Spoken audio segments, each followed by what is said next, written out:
What's up, people? Welcome to the channel. This is Dr. Tom, and I think this is the first proper long form of content I'm posting over here. And this is going to be a series of videos. And to begin with, I thought let's address the elephant in the room. That is, doctors who want to practice PG or residency or just practice as a doctor in Canada. Everyone's asking this question. Alen, okay, you've completed the exams. Congratulations. Now what's the plan? And I think I'm going to answer all those questions in this video. So many of us who complete a medical degree in your home country, we have, I would say, 3 to 4 options, right? One is to do your residency or do your post-graduation in your home country. And the other one is to go abroad. And abroad, I keep hearing just mainly 2 to 3 countries, right? It's the US, the UK, and to an extent Australia. But now there's this huge other country above the US, which is Canada, and not many people are talking about it. And we don't really know how many people match there. I mean, just ask yourself in your med school, how many seniors do you know who have matched into Canadian programs? Not that much. Or in your seniors, or name a doctor in Canada. You might take some time to come up with, or you may not be able to. I mean, I myself struggle to do, and I know so many of my friends, my seniors, a lot of family friend doctors in the US and UK. So what is the problem? What is it? What is the reason preventing people to go to Canada? I've already talked about one of the main reasons on one of the shorts I uploaded recently on my channel. Please do check it out. So the primary reason is immigration related. You need to be a permanent resident of Canada or a Canadian citizen to even apply for residency in Canada. That's crazy, right? I mean, take US and UK for example. We are all not green card holders or US citizens to apply for the programs, but many of us are matching on J1 visas, H1B visas.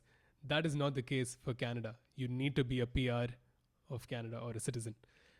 Even for UK, for example, you can do your PLABs or your MRCP or MRCS route, go on a skilled worker tier 2 visa or a health and care visa as recently updated, and then work there, and then you can work your way through. So Canada really restricts people at the immigration side of things. So you need to be a PR or citizen to even get into the PG, which is crazy. So to get that is one thing. Now to finish the exams and get into the program is a different thing altogether. And we'll look into that as well. Now, how easy is it to become a PR? Okay, the easiest route, marry a permanent resident or a Canadian citizen. I mean, it's easier said than done. Or the other route, or the non-judgmental route, is you need to get a PR or an invitation to apply for a permanent residency in Canada. And it's a point system, and the points cutoff has really increased now because Canada wants to cut off an immigration. I mean, they keep saying they don't have doctors, which is true. Then why aren't they making it easier for us to come? I really don't understand. And as an MBBS graduate, we don't usually go into work all of a sudden. We study for our postgraduate exams. So our points aren't great because we haven't worked anywhere. We don't have a master's degree. So I would say it's pretty difficult. But again, if you have siblings over there, and if you have your wife or you're newly married, and if you have someone who can sponsor your PR, go for it. That's awesome. So that's just step one to do these things. And now you to write your exams. About the exams, not too bad, not too difficult. Funny thing is, you can write the Canadian medical exams without being a PR or citizen, as in any of us can write, as long as you have certain credentials verified, like your degree, your passport, and things like that, which we will talk about in another video. You have to make an account on physiciansapplycanada.com. So to write the exams, immigration is not a problem. You can write. But again, if you want to write the practical exam, which is called the NAC-OSCE, you need to be in Canada. And how can you be in Canada? Okay, you can go on a visiting visa. So that's one of the best ways to go. Unless you're a PR or citizen, you can just go in and walk in, and after you register for the exam, you can do it. Okay, now let's talk about the exams for a minute, right? So there are 2 main exams as an IMG we have to write. That is your MCCQE1. That's a 9-hour paper with 1-hour break, 4 hours, and that's an MCQ kind of exam. The other exam is a practical exam. It's called the NAC-OSCE. So it's an OSCE exam. So it's essentially like your PLAB 2 or the old Step 2 CS. So the thing is, MCCQE1, the theory exam, you can write it anywhere in the world in a pro-metric center. So you can write in India, you can write in anywhere in your home country, or you can write in US, Canada, etc. Wherever any pro-metric centers are available, if that makes sense. But the practical NAC-OSCE exam, you need to be in Canada, and they hold it, weirdly enough, only twice a year. So that's May and September usually. And it's 2 days in May, 2 days in September. So the slots are, I would say, pretty hard to come by. But I think you can just book it 3 to 4 months before the exam. So first hassle, yeah, you can write in Prometric, you can write your MCCQE1, but you write your NAC-OSCE, you have to be in Canada. So you need to time everything. I'm not going to talk about the exams per se. I'll make a separate video on the study materials you need to ace these exams. I wouldn't say I aced it, but I did clear it with a decent score. Okay, now let's just assume that you have a PR and you have completed your MCCQE1 and NAC-OSCE. Does that mean that you have a PG seat waiting for you? No. You need to go through the match process.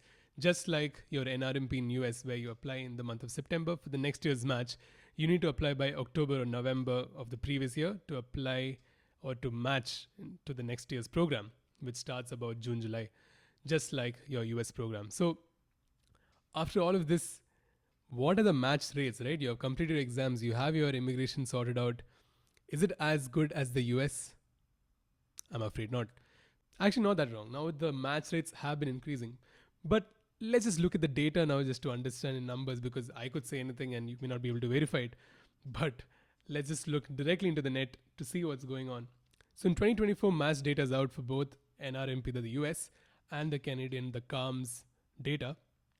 And in 2024, let's start with the US, right? Like a good data. The number of matched non-US citizen IMG, that is, you don't have a green card, you're not citizen, is 5,864. That's about 6,000 IMGs without any citizenship in US or a green card matching into programs. That's pretty good, right? What about Canada, right? 2024 match rate, yeah, I have it here. So what we said was 6,000 odd students IMGs matching. Over here, it's 671. Not bad. I mean, 671 out of what? 6,000. Yeah, not too bad. I mean, not too good. That's like 10%. But I would say 671 is better than last year's 555. And before that, it was around 470 in 2022. There is an increase, right? Let's just be honest. So 671 is much better than 555 last year. So it looks like more IMGs are matching. Whereas if you look at the US data, 58.5%, that is out of every 2 IMGs applying, 1 gets in, more than 1. So yeah, US is better, but there's a promising rise in the match rates. This time previous year graduates, 33.2% match rate. I mean, the stream isn't mentioned, but I'm assuming family medicine, internal medicine, there's more match rate. And if you're a current year graduate, it's crazy. It's 75%. I mean, I'm assuming the most of the people watching this are previous year graduates, including myself. So 33%, okay, be 1 in 3 to match. That's not too bad. I mean, see now if you compare the match rates in say UK, the training positions are competitive. In India, in PG NEET, it is competitive. You know that. You need to get into 10,000, 15,000 to get a good seat. So it's not too bad. But the problem is it worth all the hassle of doing your PR and writing these exams and leaving it to 1:3 odds? Not too well, right? I mean, you need to really study for these exams. It's not too easy. Just like your steps, step 1, step 2, by no means is it easy. And then you need to do your match. It's the same thing that goes for Canada as well. You need to have a personal statement, your CV, your co-curricular activities, your letters of recommendation. So doing your rotations, it's a big hassle, just like your USMLE. Not trying to discourage anyone watching this video, but I'm just saying the facts. But there are 741 IMGs matching, and you could be one of them. I could be one of them. I mean, let's see in the next match. So it's not too bad. But before all that, let's address a very important point. Is it necessary to do a residency in Canada to become a Canadian physician? Because in the US, at least till now, you need to do a residency to become a US physician, apart from a couple of states who are passing a bill. But 48 states at least, they need you to do a residency. But in Canada, surprisingly, you don't need to necessarily do, say, a family medicine residency in a Canadian university to become a Canadian family physician, because every province has their own regulations, which is a good and a bad thing. The bad thing is that you need to be aware of each province's laws. For example, Manitoba, they want family physicians. They are in dire need of them. So they have said, okay, you can do a 6-month program There's something called practice readiness assessment. You do that, you shadow a physician, and then you can work as a doctor. No one's going to stop you. Doesn't mean that you can do the same thing in, say, Quebec. Quebec, it's a whole different province in Canada. It's part of Canada, but you need to learn French. Just from the word, you can understand Quebec. So language could be one of the issues in few provinces, but mainly it's English speaking. In Ontario, the rules are pretty much okay, but I mean, they too need doctors. But again, a lot of the people practicing there are Canadian physicians. They have done residency in Canada. But there are provinces, especially up north or in the center, where they are opening up places where you don't need to do a residency. So check it up. Practice readiness assessment. You can shadow a physician, learn this thing, and if they feel you're competent enough, they assign you something, and then you can go ahead and you're a licensed doctor. Again, to get your license, that's a whole different process called LMCC. And in order to get that, you need to have completed your MCCQE1. So again, you need to be a PR, you need to have your MCCQE1 done, and then you do all this. So it's not too bad. At least you don't need to do NAC, or you don't need to go through the entire match, which is a process on its own.